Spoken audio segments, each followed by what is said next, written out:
This slab task is about reconstruction of the class B and the class AB push-pull power amplifier and to compute its efficiency using the hardware and the software.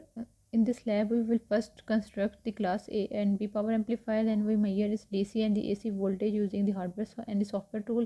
Then we will measure its efficiency using the same values and the same component. Power amplifier is basically designed to deliver the large amount of the power to the load. To perform this function, a power amplifier must have the ability to dissipate the large amount of the power. Means that it has the capability to dissipate the power or the produce heat when it is operated. That's why the power transistor contain the bulky component having large surface area to enhance the heat transfer to the load.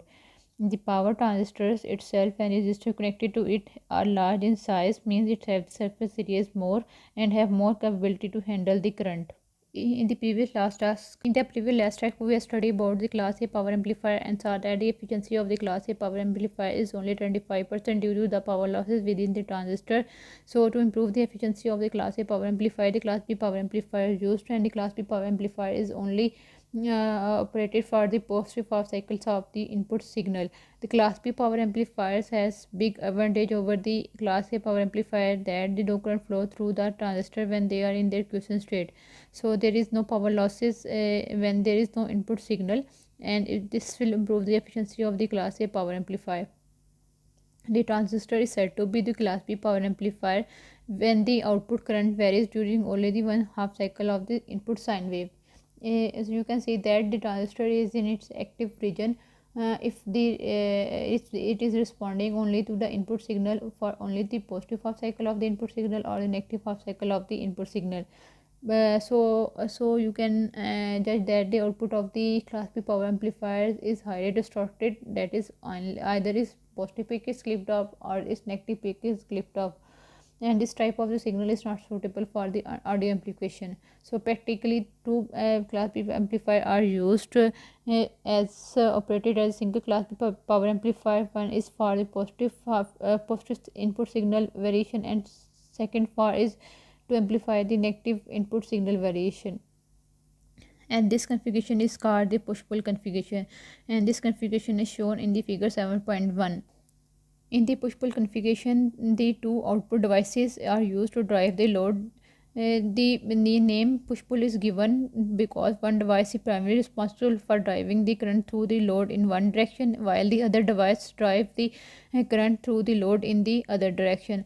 And the output devices are typically two transistors that are we using here. That is this first transistor Q1 NPN transistor, and this is the complementary transistor which is the NPN transistor. And one transistor is for the positive half cycle amplification and negative is for the negative half cycle amplification. That is Q1 is for the positive cycle and Q2 is for the negative half cycle. These two amplifiers are driven by the equal amplitude that is given here, which have the same amplitude and the frequency but only out of phase. Out of phase means that the for positive half cycle this transistor Q1 will be on, and this transistor Q2 will be off, and for negative half cycle this transistor Q1 will be off, and this transistor Q2 will be on. And the net effect is that one device produces low current when the input is positive, and the other device is produce the current when the input is negative, and the overall output voltage will be like this. But you can see that there is a small pause between the positive half cycle and the negative half cycle output, and this is due to the Q point VB point, which is required 0.7 voltage to turn it on. And this 0.7 voltage, there is a slight pause in at the output which is called as the crossover distortion. To overcome this crossover distortion, the pre-biasing is used here through a voltage divider resistors or a diode, and due to this diode or resistor, the you know that the 0.7 voltage is also required for this diode to turn it on. So when this diode will deliver to the input to the load, this transistor is automatically on, so there will be no pause at the output as shown in the figure 7.2.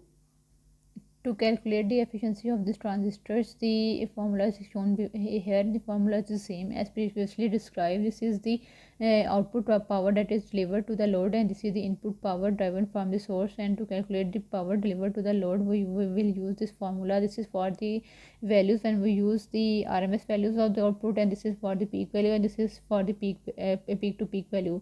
The one thing that you have to keep in mind, that if you are using the input voltage as RMS values, then you have to take the output voltage as also as in RMS value. The purpose of saying this is that this unit that you will use for the voltage or the current will be the same, whether it is RMS or the peak to peak or peak to peak. For the both the output and the voltage, it will be remain the same. To calculate the output voltage, we will use the output voltage, and the current we will use the formula as previously described. So to calculate the input power and driven from this source, we will use this formula, which is given by VCC into IDC, where IDC is the Q point current. The lab task is about calculating the efficiencies of class AB power amplifier, which is given by this formula P out AC or PIDC, where PIDC is the input DC power that it generates, and the P out is the output DC power. The output AC power is given by this formula, where VLR is the output voltage across the load resistors, and it is in RMS value. If we use the peak value, then we will use this formula. If we use the peak to peak value, then we will use this formula. Here I am calculating the RMS value, so I will use this formula. And the PIDC is the input DC power, which is given by this formula. Here the VCC and IDC is the DC Q point, and which will be calculate using the DMM. The given circuit will show that the class AB power amplifier, this is the class A amplifier, which is the tip 31 transistor, and this is the tip 30 class B amplifier, and this is the complementary amplifiers. Here we are using the capacitor of quarter watt capacitor, because if we use the quarter watt capacitor here, quarter watt resistant here, then due to high amount of current they will burn. So here I am using the half watt resistor at the input and output terminal, and at input terminal I am using the 2 watt resistor, and the output voltage here will be shown in the figure. This is the value of the output voltage, VL voltage. By using this voltage, I will calculate the power delivered to the load, and for delivered to the load, to check that the our power transistors is operating, we have to check this VB value, which come to be 0.6 ohm. This I am checking this for the first transistor, and for the second transistor it should be between the 0.5 to 0.8, and it is between the approximately 0.61. The minus 4 indicate that I just reversed the just connected the reverse direction of the probes to the terminals, and then I have to calculate the value of this load resistant DC value of ICQ, which will I will use by disconnected this resistor, and to find the input DC power, I require two values, which is the VCC and IQ. IQ is the current flowing in the when the DC input power is applied. Here I am calculating the and measuring the values of IQ, which come out to be 17.5 milliampere. Now using this value, I will calculate the input DC supply, and but the values of VL will determine the input DC power, and the ratio of these two power will give the efficiency of class AB power amplifiers.